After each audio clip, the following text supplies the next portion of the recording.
Bienvenue dans le podcast La Voix de Bobigny. Je suis Habib Abinamana. Je vais vous parler de l'actualité à Bobigny avec les invités que je reçois régulièrement. Ils sont issus de divers horizons et aujourd'hui, je reçois une entrepreneuse. Elle s'appelle Francia Charles.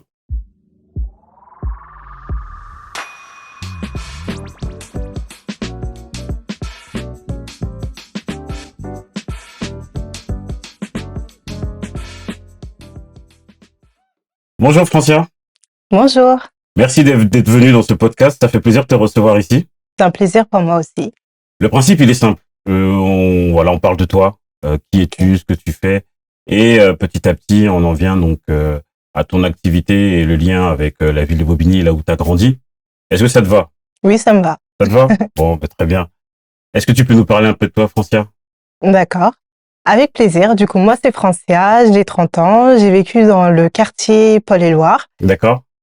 et j'ai un petit garçon de 7 ans. Ah ben félicitations, félicitations, c'est bien, c'est bien. Donc tu as grandi à Paul-et-Loire et ça s'est bien passé. Paul-et-Loire, je connais très bien. J'ai beaucoup d'amis là-bas. Je les salue. Moi, j'ai grandi à l'Étoile. Je sais pas si ça te parle. Oui, ça me parle, Oui, effectivement. Mais ça s'est très bien passé à Paul-et-Loire. d'accord. C'est là où j'ai vu que Bobigny était la ville de tous les possibles. Ah bah oui, à Bobigny, tout est possible. Hein. Totalement. Et on a pas mal d'artistes, de célébrités qui viennent de Bobigny et de Paul-et-Loire. Il y a un chanteur célèbre qui vient de Paul-et-Loire. Il s'appelle Ménélique, je sais pas si tu connais. Après, Non. c'est pas de ta génération. Hein, moi, je suis né en 82, donc t'as dit t'as 30 ans, moi j'ai 43 ans. Du Ouais. coup, il y a un petit décalage, mais en tout cas, c'est un des chanteurs célèbres de Bobigny. Il y a aussi, sauf erreur, Nac Mendoza aussi, qui est de Bobigny, qui est de Paul-et-Loire. Voilà, donc c'est quelques artistes de Paul-et-Loire. Il y en a dans toute la ville. Il y a Joker à l'Étoile. Sinon, je vais avoir des problèmes. Il y a Koy Castella à l'Étoile aussi. Donc bon, on est une ville où tout est possible. Oui, Il y a pas mal d'artistes, il y a pas mal d'entrepreneurs. Aujourd'hui, on est là pour parler de toi, Oui. qui est entrepreneuse. Et sur Bobigny, je croise pas beaucoup d'entrepreneuses. Je vois beaucoup d'entrepreneurs, Mhm. mais entrepreneuses. Donc c'est rare et je suis content de te recevoir aujourd'hui, Francia. D'accord. Très bien. Bah, je suis contente d'être là aussi. Bon, Francia, est-ce que tu peux nous raconter en quelques mots ton parcours? Donc à la fois à Bobigny et après peut-être que t'as étudié ou fait des universités ou juste pour vraiment te connaître professionnellement et savoir un peu comment t'as évolué. D'accord. Alors moi, j'ai fait un cursus assez simple. Donc du coup, j'étais dans le collège Pierre Sémar, vraiment à D'accord. côté de Paul. Le collège en bois. Non, Non, c'est c'est le pas celui-là. meilleur collège de Bobigny. Mais oui, il était en bois. Il était en bois. Hein. Oui, mais il y avait énormément de salles. Vraiment, c'était une école où on pouvait vraiment faire plein de projets. Donc D'accord. j'étais dans une classe spécialisée dans le cinéma. Donc on D'accord. avait des projets qui Ah, ça, c'est étaient bien. en connexion avec le cinéma. Ouais. D'accord. Oui. Ensuite, je suis partie de Bobigny, je suis partie à Bondy pour aller au lycée Jean Renoir. D'accord. Tout simplement parce que je voulais en fait changer un peu le quartier, parce que je connaissais beaucoup de personnes à Bobigny et je voulais en fait Tu voulais pas faire Louise Michel. C'est Louise Voilà. Michel, hein, là, Bobigny. Louise Michel, je savais, j'allais voir toute ma famille, mes cousins. C'est mes gentil frères et pour eux. sœurs. Hein, Je les aime beaucoup, mais on veut se diversifier un peu. Et ensuite, j'ai continué avec un BTS assistant manager. D'accord. Et là, c'était vraiment plus loin. C'était à Roissy. Ah, Roissy. Ah oui. Ah là, tu voulais fuir plus que la famille, là. Là, je voulais vraiment déménager. Ouais. Mais c'était super sympa parce que du coup, je connaissais vraiment personne et il fallait vraiment recréer des liens, apprendre de nouvelles façons de faire. D'accord. Et du coup, ça ouvre l'esprit parce que finalement, on se dit, on est en France, Oui. mais finalement, déjà à Bondy, on voit que c'est différent. Il y a des différentes manières de fonctionner. Oui. Mais en plus, après à Roissy, en Brie, on voit que c'est encore plus différent parce que c'est un peu la campagne. Oui. Et donc, c'est encore des manières, des coutumes à apprendre. Ah, c'est clair. Et je rejoins ton point de vue là-dessus. Hein. Moi, comme je te disais tout à l'heure, j'ai grandi à l'Étoile et à un moment donné, après Louise Michel, on m'a envoyé plus loin qu'à Roissy, on m'a envoyé à Niort. Donc du coup, ça fait beaucoup plus loin. Et j'ai comme toi remarqué que ça ouvre l'esprit, on rencontre d'autres personnes qui ont une vision différente et ça permet de s'enrichir personnellement. Et ça a été très bénéfique. Et quand je suis revenu après Bobigny, j'étais plus le même homme. Donc toi, t'as été donc à Roissy ou là t'as étudié quoi là-bas? Alors, un diplôme de assistant manager. D'accord. Et ensuite, j'ai continué avec une licence communication. D'accord. Et là, c'était sur Paris. Ok. Bah, comment est venue l'idée alors de te lancer dans l'entrepreneuriat? Me lancer dans l'entrepreneuriat. Alors, l'idée, en réalité, j'ai toujours fait de l'entrepreneuriat. C'est-à-dire? Et là, tout le monde va se dire, bah, c'est un peu comme le cursus classique des entrepreneurs, mais c'est une réalité. Quand on est entrepreneur, en fait, on l'a depuis tout petit. Donc moi, même quand j'étais en primaire, avec des copines, et ben on vendait des petits bonbons à l'école. On se faisait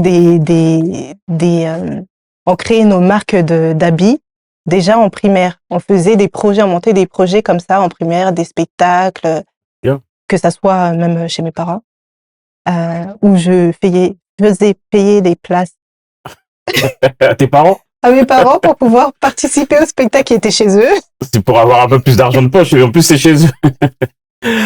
Mais c'est Donc, bien. c'est un peu le cursus, on va dire, de l'entrepreneur. D'accord. On reconnaît un entrepreneur, une personne qui aime monter des projets, qui aime vraiment mettre en place des idées qu'ils ont dans leur tête et les concrétiser dans la vie réelle. Et en fait, tu as toujours eu cette fibre entrepreneuriale, tu as dit donc en primaire, Toujours. et après au collège, et il y a eu des projets plus concrets. Après, peut-être des assos où tu as participé à des associations ou... J'ai participé à des associations, notamment dans la vie chrétienne de Bobigny. D'accord. Et du coup, c'est là que j'ai pu mettre en place un mouvement qui s'appelait le Noël solidaire. Ok. Et donc, le Noël solidaire, c'était un Noël partagé avec toutes les religions. Parce que moi, j'aime beaucoup l'unicité, le partage. Ouais. Et on invitait les personnes qui étaient de diverses religions et beaucoup les personnes qui étaient seules, les personnes qui étaient abandonnées pendant Noël, parce que je trouvais ça triste, en fait, que pendant Noël, bah, on pouvait pas partager un plat. Et donc, du coup, on faisait un plat, un événement qu'on appelait Noël solidaire, où tout le monde venait apporter un plat et on le partageait ensemble. Et je trouvais ça super sympa. Et comment tu as appelé le dispositif dont tu viens de parler là Noël solidaire. Noël solidaire. Oui. Et juste avant, tu as dit vie chrétienne. Oui, la vie chrétienne. Donc du coup, en fait, c'est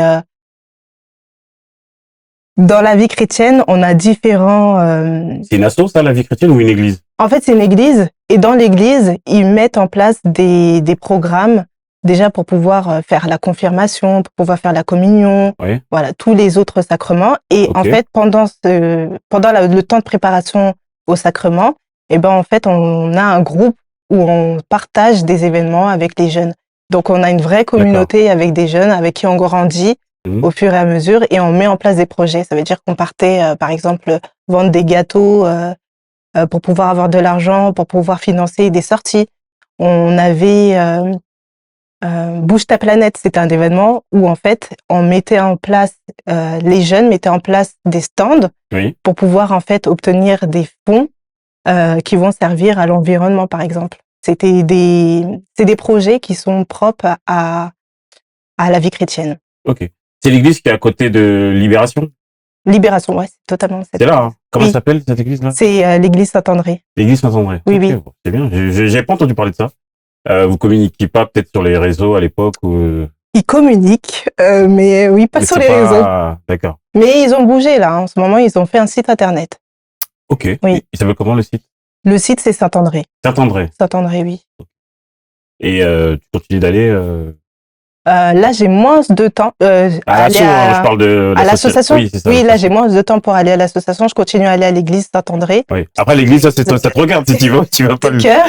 Mais mais l'association, oui, effectivement, j'ai un peu moins de temps. D'accord. Oui, oui.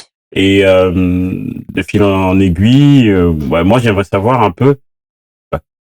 Sauf erreur, t'as un centre de formation. C'est comme ça que ça s'appelle. Comment t'es venu l'idée donc depuis l'époque où tu vendais des bonbons ou des marques de vêtements à tes parents, à l'association donc de l'église, et arriver à avoir une école, un centre de formation. Comment c'est venu pour que ça puisse aussi donner envie à d'autres, et puis pour que chacun puisse se rendre compte que c'est possible. Comment ça t'est venu? Alors, l'idée, elle est toute simple. C'est juste qu'un jour, j'ai voulu apprendre à manipuler mes cheveux, à m'occuper de mes cheveux. Parce que je trouvais que j'avais des cheveux qui n'étaient pas forcément bien. Ah, ça, c'est un sujet, ça. Ok. Exactement. Sauf que je demande à ma mère, elle ne sait pas s'occuper de mes cheveux. Je demande à ma sœur, à mes sœurs, à mes tantes. Mais elle faisait comment elle-même? Mais justement, elles avaient les mêmes cheveux que moi. Okay. Du coup, personne s'en sortait. Après, je me suis dit, c'est incroyable, personne ne sait s'occuper de ses cheveux. Mais comment on fait, du coup, pour apprendre à s'occuper de ses cheveux? Alors, j'ai commencé à m'éduquer, principalement sur les réseaux sociaux. D'accord. TikTok, YouTube, à apprendre un peu comment s'occuper de ses cheveux naturellement. Et ensuite, j'ai commencé à vraiment me renseigner sur comment bien s'occuper de ses cheveux. Et la principale chose qui revenait, c'était, en fait, c'est les cosmétiques. C'est à cause des cosmétiques qu'on ne sait pas s'occuper de nos cheveux. Faut pas comprendre. C'était au début de mes recherches. On me dit, c'est à cause des cosmétiques qu'on ne sait pas s'occuper de nos cheveux. Bon, ok. Donc, je fais une formation pour apprendre à formuler des cosmétiques naturellement. Oui. Et après la formation où j'apprends à faire des cosmétiques naturellement, je me rends compte que finalement, c'est pas à cause des cosmétiques qu'on ne sait pas s'occuper de ses cheveux. C'est vraiment parce qu'on a un problème d'éducation.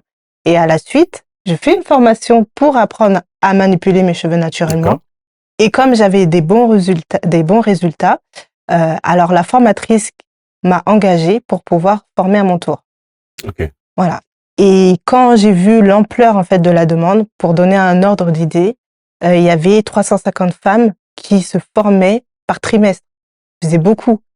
Et donc, je me suis dit, en fait, non, il n'y a pas que moi qui ne sais pas m'occuper de mes cheveux. Il y a énormément de femmes qui ne savent pas s'occuper de mes cheveux. Mais j'essaie de comprendre. On forme à quoi, en fait? On forme à s'occuper... c'est quoi exactement? Pour moi, c'est abstrait. J'ai pas de cheveux déjà. Oui. Mais vous faites quoi concrètement? Ça veut dire vous expliquer les matières qu'il faut utiliser et les adapter aux différents types de cuir chevelu ou d'origine. Comment c'est quoi en fait? La formation, comment elle se disposait, en fait, c'était d'abord il y a un diagnostic parce qu'en fait, il faut savoir qu'on est un corps, donc on est un écosystème, donc on va vraiment faire un diagnostic approfondi. Alors, ça va être vraiment quelle est la quantité d'eau que tu bois, qu'est-ce que tu manges. Pour chaque personne qui vient dans cette formation. Ah oui. Mais cette personne qui vient dans la formation, c'est pour après s'occuper d'elle-même. Oui, pour s'occuper d'elle-même. Mais déjà au préalable, vous faites un diagnostic sur le bien-être de cette personne. Oui, parce qu'on a un écosystème. Il y a un lien entre les cheveux. Ah totalement. C'est quoi le problème? Alors pourquoi j'ai plus de cheveux moi depuis 20 ans? C'est parce que il y a un truc que je faisais mal alors, c'est ça? Non, mais parce que c'est le cycle.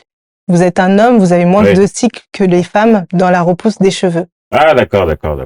Alors, tu peux me tutoyer. Ah oui, pardon. Parce que n'hésite pas. Du coup, non mais il y a un truc que moi j'essaie de comprendre. Hein, c'est simple, c'est que les hommes, si j'ai bien compris, on a des cycles qui font que les cheveux, à un moment donné, partent. Et donc ça fait partie du cycle et c'est pas toujours lié au bien-être au quotidien. Mais vous, le centre de formation, vous formez les femmes, notamment ou principalement, à l'apprentissage du bien-être et du lien avec les cheveux. Voilà, parce qu'il faut savoir que les cheveux sont nourris en dernier. Donc si au niveau de l'écosystème du corps, ça veut dire la flore intestinale, ça veut dire les hormones qui sont intégrées, l'eau et la quantité de sport qu'on fait, le sport, ça va permettre en fait d'oxygéner le corps et d'apporter un peu plus rapidement les nutriments. Si ça c'est pas mis en place, on a beau faire des miracles, on n'apprend pas la magie, quoi. Oui. Ah donc il y a un peu de coaching bien-être, un peu de...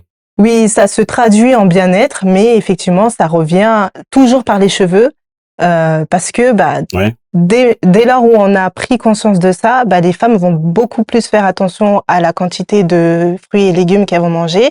Elles vont beaucoup faire attention à la quantité d'eau qu'elles vont boire, et forcément, ça va se traduire au début, elles arrivent, elles ont des cheveux fins, et au final, 1 mois et demi plus tard, elles ont des cheveux moyens épais. Alors qu'on va toujours leur dire, oui, mais t'as des cheveux fins parce que ta mère, elle a des cheveux fins. Alors que c'est pas vraiment la réalité. En 1 mois, 2 mois, il y a déjà des changements totalement. Sur la texture des cheveux. Ah, totalement. Et après, le fait que ça soit moins fin que ça soit fin ou plus gras, du coup, le centre de formation préconise un certain type plusieurs méthodes adaptées. Totalement. On met en place un calendrier de soins pour pouvoir apporter les nutriments nécessaires en plus des changements que tu vas faire à l'intérieur de ton corps. Donc, il y aura, ça va être un accompagnement à 360 degrés. Il y aura la partie où on va prendre soin de l'hygiène interne. Donc, ça va passer par le sport. On va les mettre au sport. Bon, la quantité d'eau qu'on boit, la nourriture qu'on mange, les hormones qu'on prend, ça a un vrai impact. Et surtout, on va regarder la quantité de stress. D'accord. Ah, moi, je suis très stressé. Hein. Ah oui. Donc ça, c'est vraiment important de le prendre en considération. Le stress, ça peut faire provoquer des casses. Et après, et ensuite, on va vraiment aller sur la manipulation. On va mettre en place un calendrier où on va alterner des soins protéinés qui va apporter des protéines et la structuration, qui va rendre un peu plus la structuration des cheveux plus solide. On va mettre des soins hydratants pour pouvoir adoucir la fibre capillaire et on va faire des soins classiques pour pouvoir un peu les faire souffler. Donc, on va alterner ça et tout ça, ça va être en fonction et ça va être vraiment personnalisé en fonction de l'écosystème de la personne. Ça veut dire c'est une personne qui ne boit pas assez d'eau, et ben on va réduire les soins hydratants. Si c'est quelqu'un qui a des cheveux épais, ben on va réduire les soins protéinés. Ah oui, d'accord. Comment c'est au toucher que vous savez si... Ah, ça va être plein de choses. Ça va être avec la structure du cheveu. Est-ce que c'est un cheveu épais, fin, moyen au départ? Avec du coup les boucles. Ça va être aussi, est-ce que la personne elle a fait de la coloration assez récemment parce que ça détruit la fibre capillaire? Est-ce qu'elle a fait des défrisages? Tout ça, ça va être pris en compte. Ah, les défrisages. Oui. Ça crée des dégâts, ça. Faut interdire même les hommes qui font des défrisages. Je sais pas pourquoi. Ils s'en sortent, c'est leur style. Oh, les défrisages. Bref, du coup, à qui s'adresse en fait la formation précisément? C'est qui votre cible dans ce centre de formation? C'est qui ta cible? Alors là, c'était la formation au départ que j'avais fait. Et c'est là que j'ai pu prendre conscience finalement de l'importance du marché. Et à la suite, je me suis dit, en fait, parce que j'étais débordée, j'avais plus de vie. Hein, je travaillais parce que c'était en ligne et on avait plusieurs fuseaux horaires. Donc il y avait le continent africain, les Antilles, le Canada. Donc moi, je me connectais le soir jusqu'à 22h. Le samedi, dimanche, j'avais plus de vie. C'est payant ça quand les gens se connectent Ah oui, c'est payant. Ah, ils payent pour te parler. En tout cas, moi, je suis pareil. Oui, je suis payée pour qu'ils puissent me parler. C'est trop bien ça. Oui, mais après, du coup, on n'a plus de vie. Oui, mais bon, c'est le travail après. Après, je me suis dit, comment on fait pour pouvoir travailler intelligemment et pour pouvoir avoir un peu plus d'ampleur dans ce que je fais? Ok, j'ai compris, il y a beaucoup de femmes qui ne savent pas s'occuper de leurs cheveux, mais comment on va faire pour éduquer le maximum de femmes? Et c'est là que l'idée de former des professionnels, parce que ces femmes-là avaient confiance en qui? C'était les coiffeurs, parce que je les ai sondées, j'ai posé des questions, j'ai recherché pour savoir pourquoi elles savent pas. Le coiffeur revenait toujours et constamment. Et j'ai fait un peu des recherches pour voir comment on fait pour devenir coiffeur. Et c'est là que j'ai vu qu'en fait, que les coiffeurs sont formés que sur les cheveux lisses. Je me suis dit, c'est normal en fait que personne sache comment s'occuper de leurs cheveux si les coiffeurs, les professionnels des cheveux ne savent pas s'occuper des cheveux bouclés, frisés, crépus. C'est normal. Et là, je me suis dit, en fait, l'idée, ça serait de former les coiffeurs et les coiffeurs vont former à leur tour les particuliers. Et ça va avoir un phénomène d'amplificateur beaucoup plus important que si je forme un particulier par un particulier par un particulier. D'accord. Et dans ton, si j'ai bien compris, dans ton parcours entrepreneurial, tu as eu à gérer aussi un planning en fonction de ta vie personnelle, ta vie familiale et ta vie professionnelle chargée. Alors, je disais que c'était une bonne chose, mais en fait, comment tu t'y es pris? Et est-ce que pour toi, c'est un frein aussi à l'entrepreneuriat féminin? Et est-ce que dans les personnes que tu formes, il y a peut-être des gens de Bobigny éventuellement oui. Ouais. D'ailleurs, ton centre, il est où exactement? Le centre, il est à Saint-Denis. Il est à Saint-Denis. Oui, le centre de coiffure. Dans quel quartier, Véro? C'est anciennement Pierrefitte, qui ont été avalés par Saint-Denis. D'accord. Et il s'appelle comment ton... Texture Academy. Donc Texture Academy, c'est le centre de formation qui va forme la nouvelle génération de coiffeurs qui auront l'appétence de manipuler tous les textures de cheveux, bouclés, frisés, crépus et lisses aussi. Vous avez un site, un Instagram, TikTok. Texture Academy, toujours. Okay, textureacademy.fr et un TikTok, Instagram, LinkedIn, Texture Academy. Et donc, est-ce que ça a été un frein, donc la gestion de cet emploi du temps-là? Alors, non, pas vraiment. Ou un défi, alors je dis frein, c'est un défi. Oui. Oui, un vrai défi, parce que c'est pour ça que j'ai voulu changer de business model, parce que je passais moins de temps avec mon fils. Du coup, c'était moins valorisant. Mais en même temps, mon fils, c'est aussi ma plus grande force. Parce que je trouve que pour pouvoir être une mère modèle ou un parent modèle, il faut prouver à son enfant que c'est possible. C'est-à-dire que moi, je veux que mon fils il suive ses rêves, qu'il puisse se dépasser, qu'il puisse exceller dans ce qu'il fait. Et comment je peux lui dire fais ça, fais ci, si moi-même je le prouve pas. Donc d'abord je le prouve et en plus je le vois, il est fier de moi, il peut pitcher Texture Academy devant des centaines de personnes. L'amener, il est où? Chez mes parents. Et c'est celui qui me motive le plus. Hein. Des fois, je peux être fatiguée et je dis à mon fils, le soir quand je rentre, je suis fatiguée. Et il me dit, mais maman, il faut persévérer. Hein. T'as pas le droit d'abandonner. Tu connais ce mot persévérer déjà? Ah, mais il connaît ce mot. Okay. Je l'ai appris depuis très très jeune que dès qu'il n'arrive pas à faire quelque chose, il faut persévérer. Il faut toujours continuer. Et je crois que c'est la meilleure chose que j'ai pu l'apprendre. Hein. Ah, c'est bien. La persévérance. Ok. Bon, on reviendra au salon. Non, c'est pas un salon, c'est une école. C'est une école. Mais t'as ton salon ou pas aussi? Non, mais on accueille en fait des modèles. Ok. Oui. On reviendra dans l'école. Et s'il est là, c'est avec plaisir que j'échangerai avec ton fils. Ah, mais avec plaisir. Du coup, si t'as des conseils à donner aux entrepreneuses et aux entrepreneurs, qui comme toi ont des parcours atypiques ou non, mais surtout aux jeunes femmes, parce que maintenant le sujet de l'entrepreneuriat féminin, il est beaucoup mis en avant. Et du coup, c'est de mon point de vue plus difficile quand on vient d'un milieu social, ici de Bobigny, Saint-Denis, quand on n'a pas les codes, quand on sait pas par où commencer, à qui s'adresser. Comment t'as fait toi techniquement?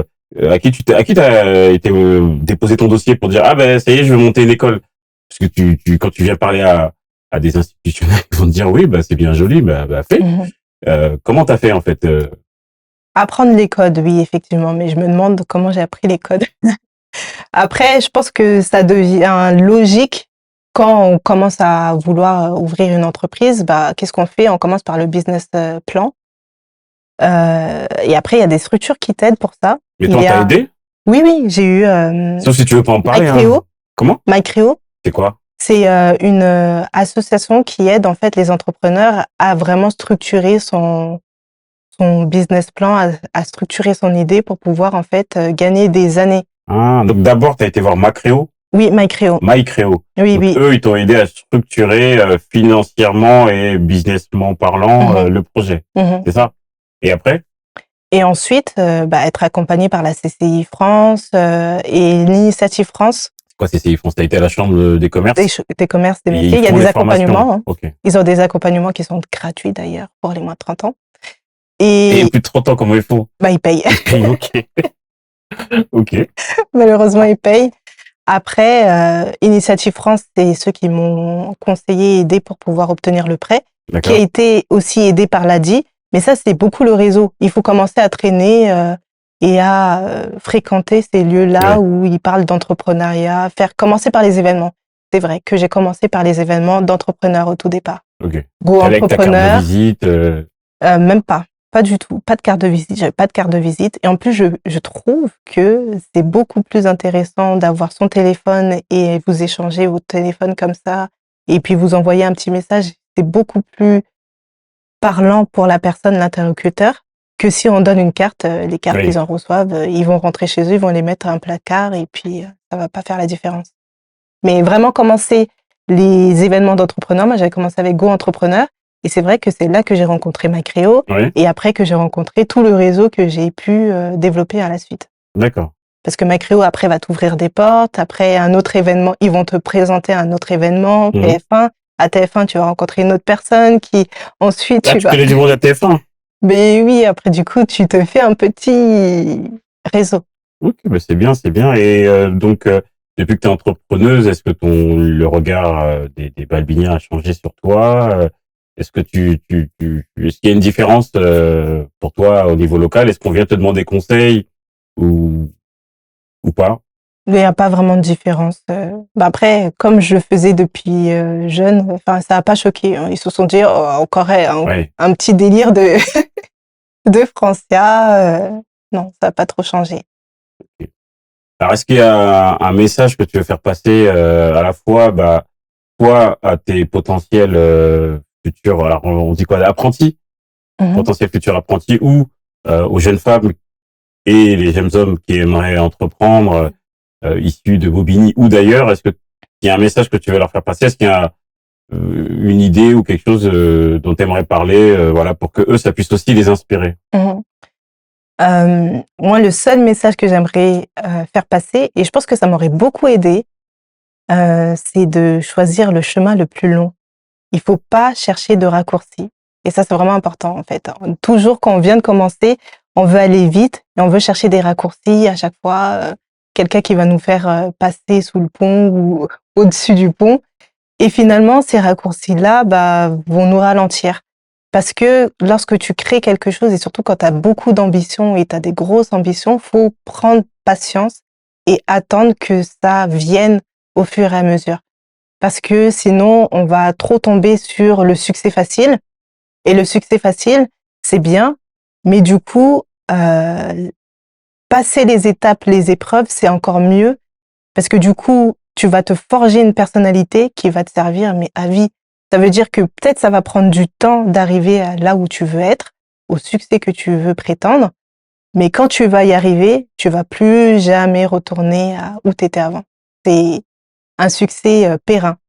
Donc vraiment de garder cette patience-là, de persévérer dans l'épreuve et puis de se dire que ça fait partie du chemin en fait. Ça prend du temps, certes, c'est pas très agréable, j'avoue, mais quand tu le mets en place, quand tu crées ta personnalité, quoi qu'il arrive, même si demain après t'es super riche, t'es successful, demain tu perds tout, tu peux tout recommencer parce que tu as déjà forgé cette personnalité de richesse. Okay, merci en tout cas pour ce message. Et t'as créé ton école quand? Il y a 1 an et demi. Oui. Merci en tout cas. Dommage que vous faites pas les barbes, je serais venu, parce que c'est tout ce qui me reste. Bientôt. Bientôt, voilà. Moi, je serai le premier, parce que je me débrouille comme je peux, mais ça peut être un créneau à marcher, hein. Et je vais amener du monde, hein. Je connais pas mal de barbus, Francia, alors j'avais une question à te poser par rapport à ton statut d'entrepreneur. Est-ce que, selon toi, la municipalité, la ville, le maire peut faire plus, ou qu'est-ce qu'il pourrait faire pour améliorer le quotidien d'une entrepreneuse ou d'un entrepreneur? Déjà, sur la partie entrepreneuriat, je le répéterai jamais assez, c'est que Bobigny, c'est vraiment la ville de tous les possibles. C'est la ville où il y a le plus d'infrastructures mises à disposition pour la réussite des habitants de Bobigny. Par contre, c'est très mal communiqué. Oui. Alors, ça c'est vrai, je l'avoue, c'est très très mal communiqué. Ils ont des manières de communiquer qui sont vraiment anciennes. Ça va être des affiches dans les bâtiments, ça va être des communications via France Travail. Qui ouvre les mails France Travail?